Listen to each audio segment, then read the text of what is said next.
Hello, my name is Daniel Joljaka, and today we're going to be going over assignment 11.1, Try Hack Me, Wireshark 101. And so we're going to start off by providing an overview of the tools and resources needed to complete this room. So right now I'm on Kali Linux. I'm not using the attack box. We are on Kali version 2024.3, and we are using Wireshark. Um,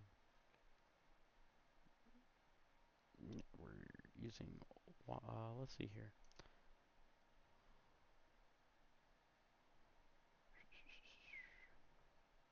Well, we're using Wireshark. I'm trying to get the exact version. Version 4.2.5. Just making sure my mic's working. Alrighty. Oh, guess we got it. Did it crash? No. Okay, we're good. So introduction. So we went over tools we use. We used Wireshark, Kali Linux. That's the operating system we're running for this.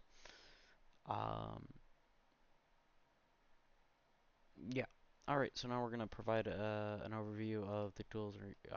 Walk through the various challenge and flags. So first one is just an introduction to Wireshark. I've used Wireshark before. Believe I used it in my Network 101 class. I want to say, or NTS 101. It was one of them. Introductory into networking, so it's like boom. Oh, overall, though, I would have to say it was a pretty easy room. It says 60 minutes. I don't know. It felt like it was less than that because I was just going boom, boom, boom, boom, and so that was pretty fun. So this one goes into installation, but since it's default on Kali Linux, we don't really need to know because it's like default. Um, so overview. This gives you an overview of Wireshark. Welcome live packets. You could do live packets, and then from this screen, Wireshark gives us important clues, so it basically just goes over Wireshark. So it's an overview of the application, collection methods, it goes through connection, like how it collects it.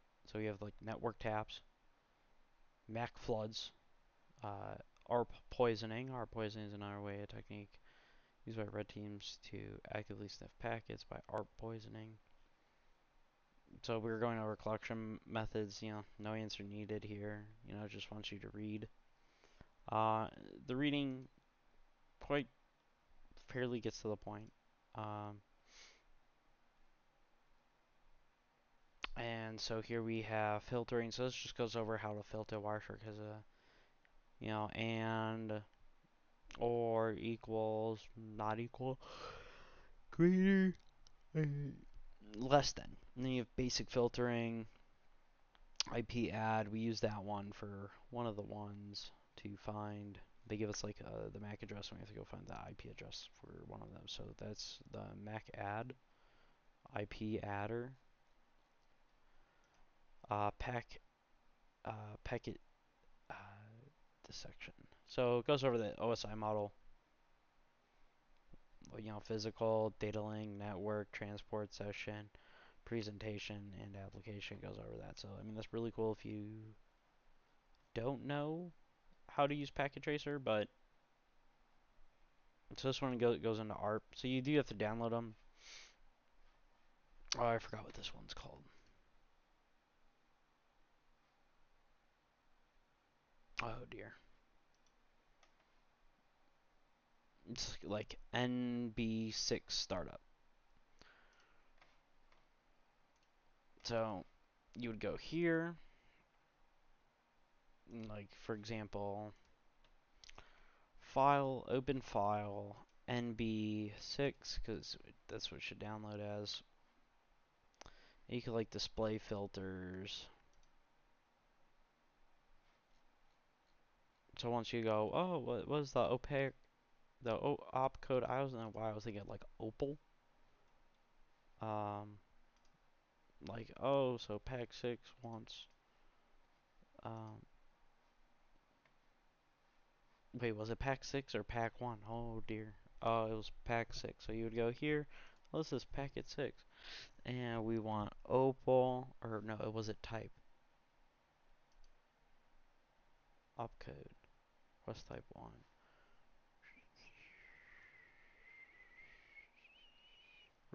Opcode, request type 1, right here. And it's like kind of like going through like that MAC address of 19 and oh dear, 19. So you go to like 19. This is what pretty much is like, except you're doing it on different ones. What was it at? Oh, I am all over the place. What was it? What MAC address of 19? So like, okay, MAC address, and just so I can verify, we're looking for like 80 MAC address. So you would go to sender, MAC address, Huawei, Techno. I think that's Huawei. 80 FB, boom. Packet reply on 4, 76 million. And then what does 80 FB equal? So that's where you would use that IP adder command, and you'll see it come back as 10.25.23.1. And then so we go on from there to the next one. And going off of it, show all. So we did this one. So then this one used DNS and ICMPC. I downloaded twice because I thought it was going to change. Because why would you have it downloaded at the same one if you're two download buttons if it's the same thing? So I thought it was going to be a tad bit different, but no. So for that one, you just go up here and be like, okay, well I want to switch it now.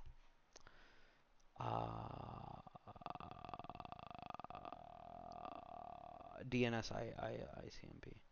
So if you notice, we do have like the snake oil one because that's just going to be HTTPS, and we'll go through like the process of just unencrypting it.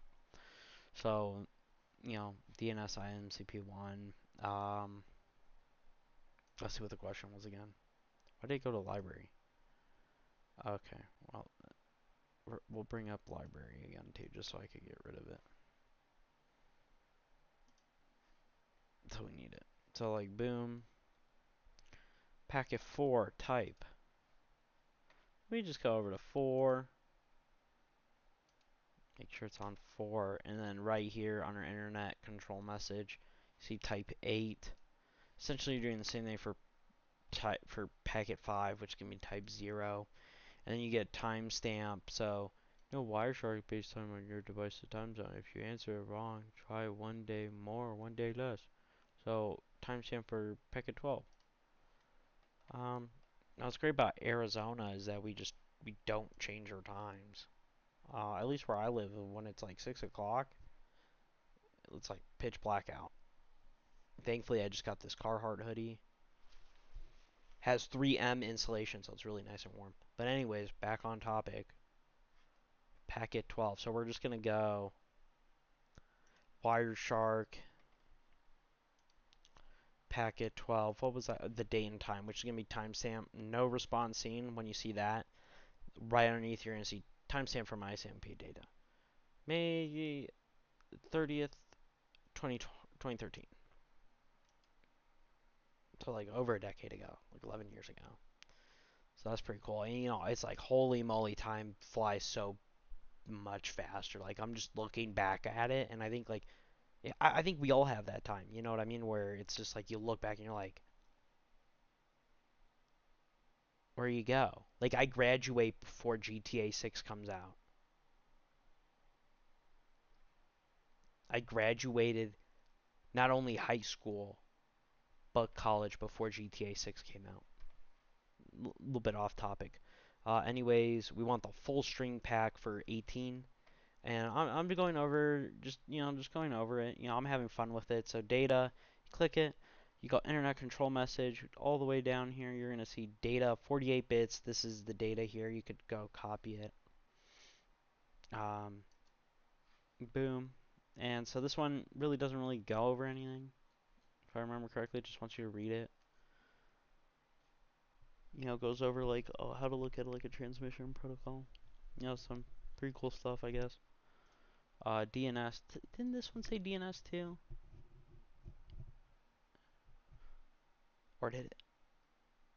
we're just gonna check downloads again because I did have DNS. Okay, because the one after this is HTTP, right? Yeah, and it's like analyze this one. You're just looking at it and seeing like, oh, hey, how did the attacker get in? And it was like privilege escalation. So, anyways, did I already go over this one? DNS? No, okay. So, being queried. I don't know why it sounds kind of British. Queried. Queried. It's being inquired. An inquiry. Right here. Inquiries, so we got domain name system, DNS, here we're going all the way down. You see queries, and then it's 8.8.8.8 in address.art. And boom. 26. Wireshark. Queries. Queried. Oh dear. I don't know why, but my VM is just like not really with it today. It's a little bit slow. It's like it does what it wants. I mean, this is usually at the point in like most of my Kali Linux is to where they just like really smooth, and then it's just like dog water.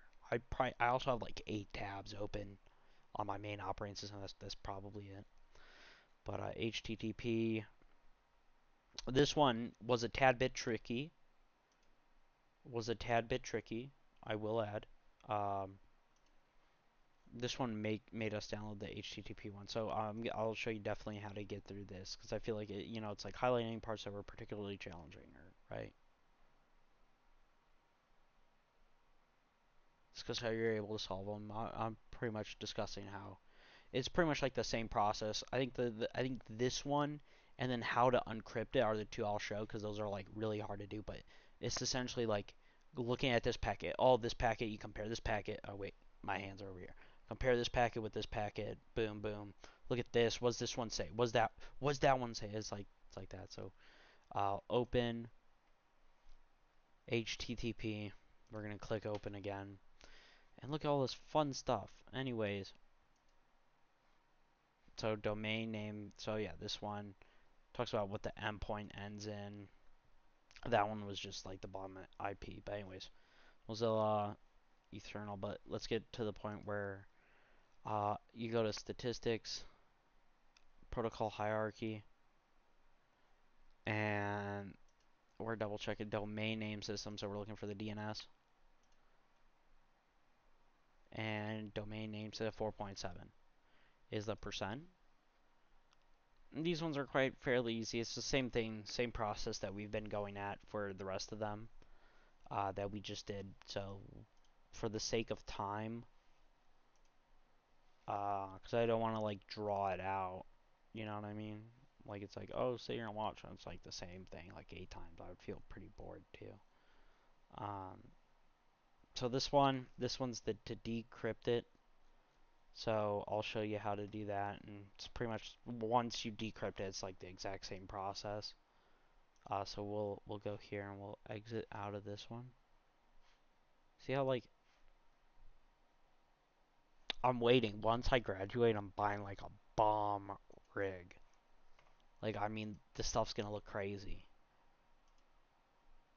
Um, so here we're gonna open it. Uh, and the RSA snake oil. So you're gonna open it, but when you get to it, it's gonna be all encrypted. And you're gonna be like, well, how do I do that? Um,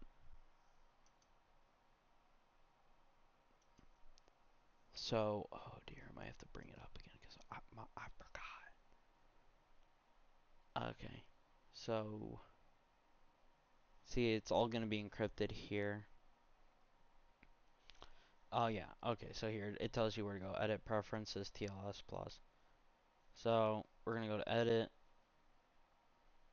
down all the way to the bottom, preferences, protocols, RSA.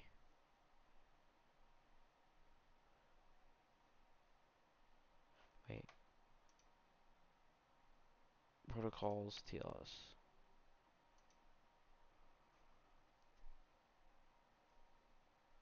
Protocols, you're going to click that. It's going to be a drop down menu.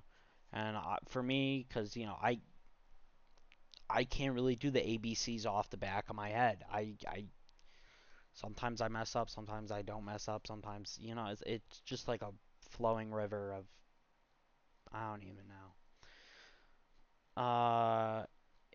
G-H-I-J-K, Kismet. I know they have Bitcoin in here too. I was just going over it. L-M-M-P Q-R-S-T. Here we're looking like TLS, so you would go TLC. So you would go be like, okay, this is my thing bugging? TLS. You would click on that. You would click OK. And what? I know you saw that. It's bugging. Anyways,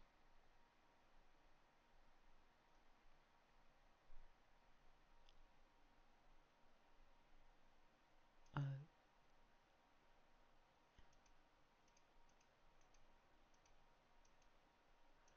oh great.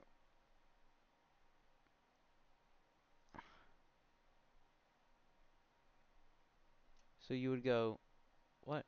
TLS.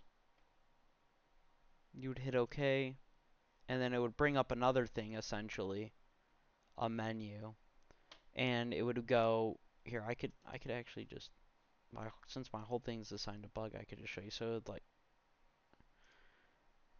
here, we'll just do it on nodes real quick. So it would be like IP address. So you would just add the IP address. You would be like, you'd be like 217.0.0.1, and then underneath, or not underneath it, but you would click tab again, and then for port you would do start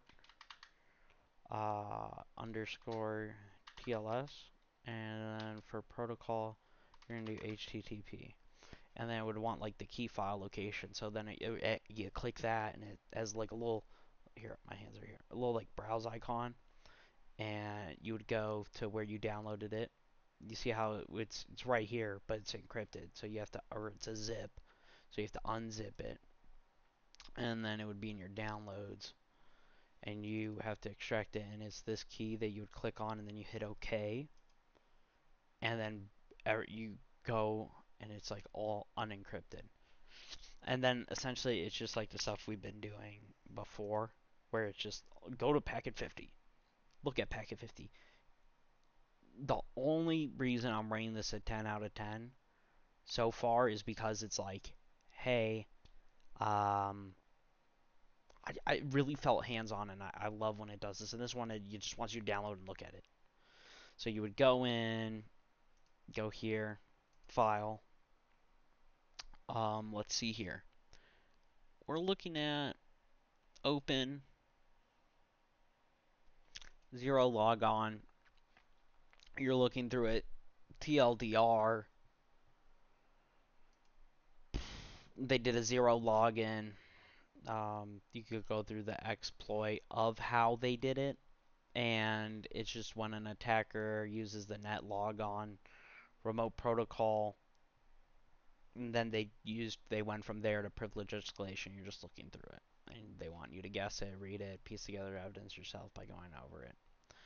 And then conclusion, it's like, cool. It's like, want to learn more? There are multiple certification or multiple courses and certifications that take a deep dive into Wireshark, and the first free resource that I would recommend checking out is Wireshark Online Documentation. So it's like their AWS online documentation, because I had Aaron Jones, and Aaron Jones is pretty cool.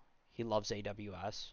Uh, so we've been doing a lot. I just got done doing like a whole bunch of like cloud stuff, cloud administration, like last 2 semesters. So we were doing that. it's fun. But anyways, it's like that. And it's very detailed, understand nuances. Because we're using big words now, nuances that come with learning Wireshark. And Wireshark's pretty good. Does take time to understand and learning, but considering I had like a year or more time using it, you kind of pick up on it. You just kind of go with the flow, and sometimes like the more you use it, the more like, oh, okay, well this goes over here and this goes over there. So that's why it didn't take me too long. Um, let's go back over and see. So we highlighted any flags that were particularly hard and how you solve them. I went over how to solve the two that were a little bit challenging. I wouldn't say like overtly hard. Um, my overall impression, 10 out of 10. Like I said, the only reason why I rated it 10 out of 10 is because I found it to be very enjoyable and I liked it. Um, but and so this is the only video that we have I think this week for it, and I'm happy I catched up. I caught up. I really just locked in. Um, so you can submit one video with multiple room walkthroughs. So this is just gonna be one, just going over Wireshark, how we completed it. Going over. I guess we could quickly go over. I mean, this video is already 21 minutes long, but I guess we'll just quickly go over and view my profile. But that's it for Wireshark. 60 minutes. It was pretty easy. Um, here's all the stuff that we did. We got our Metasploit, C2, cross-site scripting. There we go. Anyways, so that was pretty much it. Going over that. Uh, like I said, 10 out of 10. I'll see you on the next one, and I hope, for it being a long video, I hope I was able to keep it somewhat entertaining. I mean, I tried. Um, but, it happens. Sometimes they go a little bit over, sometimes they go a little bit under. I try to roughly make it around 10-minute mark, uh, just because I feel like that's like not too long enough, or no, just long enough to where it's like, okay, did Dan do it? Yeah, Dan did it. Dan explained it. This one, I really liked it, so I went, was it like 12 minutes over?